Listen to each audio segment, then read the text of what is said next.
Kaleshwaram project మీద CBI ఎంక్వైరీకి ఆదేశించారు. మరి దీని ద్వారా రేవంత్ రెడ్డి, కాంగ్రెస్ ప్రభుత్వం సాధించింది ఏంటిదంటే, బీఆర్ఎస్ పార్టీ నెత్తిల పాలు పోసిర్రు వీళ్ళు. లిటరల్లీ కేసీఆర్‌కు బీఆర్ఎస్ పార్టీ నెత్తిల పాలు పోసిర్రు. అంతకు మించి ఏం లేదు. దీంతోటి ఏదో జరిగిపోతది, ఏదైతే కేసులైతే ఇంకోటైతే పక్కన పెడితే, బీఆర్ఎస్ పార్టీకి మంచి ఫ్యూచర్‌ను దీని ద్వారా ఇచ్చిండు రేవంత్ రెడ్డి. ఎట్లా అంటే కాళేశ్వరం ప్రాజెక్టు తోటి ఏం జరిగింది? ఏం మంచి జరిగిందనేది దాని పరివాహక ప్రాంతాల్లో ఉన్నటువంటి ప్రజలకు తెలుసు. దాని నుంచి నీళ్ళు అందుకుంటున్నటువంటి ప్రజలందరికీ తెలుసు. రైతులందరికీ తెలుసు. ఎందుకంటే ఇళ్ళకు బోర్లలోకి నీళ్ళొచ్చినాయి. బావుల్లోకి నీళ్ళొచ్చినాయి. పొలాల దగ్గర బోర్లకి నీళ్ళొచ్చినాయి. పంటల దిగుబడి పెరిగింది. పడావుపడ్డ భూములు సాగులోకొచ్చినాయి. ఇదంతా గూడా రైతులకు తెలుసు.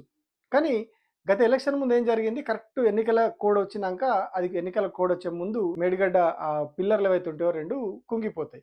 దాని మీద ఏం రాద్ధాంతం చేస్తారు? కాళేశ్వరం కూలిపోయింది, కూలిపోయింది, కాళేశ్వరం మొత్తం పోయింది, పోయింది, పోయింది, కొట్టుకపోయింది మొత్తం అని చెప్పి ప్రచారం చేశారు. కాళేశ్వరం ప్రాజెక్టు మొత్తం. కానీ ప్రజలకు మెల్లిమెల్లిగా వాస్తవం తెలుస్తూ వచ్చింది. వాళ్ళు అసెంబ్లీ ఎన్నికల్లో, పార్లమెంట్ ఎన్నికల్లో 2 సార్లు అదే చెప్పారు. కానీ మెల్లిమెల్లిగా అసలు ఈ కాళేశ్వరం ప్రాజెక్ట్ ఏంది? దానివల్ల ఉపయోగం ఏందనేది ప్రజలకు తెలిసొచ్చింది.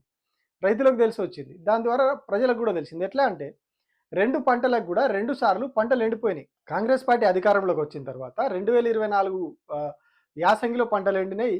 2025 యాసంగిలో గూడా పంటలు ఎండిపోయినాయి.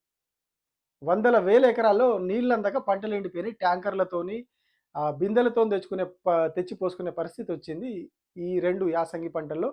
కొన్ని చోట్లయితే వానాకాలం పంట చివరి దశలో గూడా నీళ్ళందక ఎండిపోయిన పరిస్థితులొచ్చినాయి.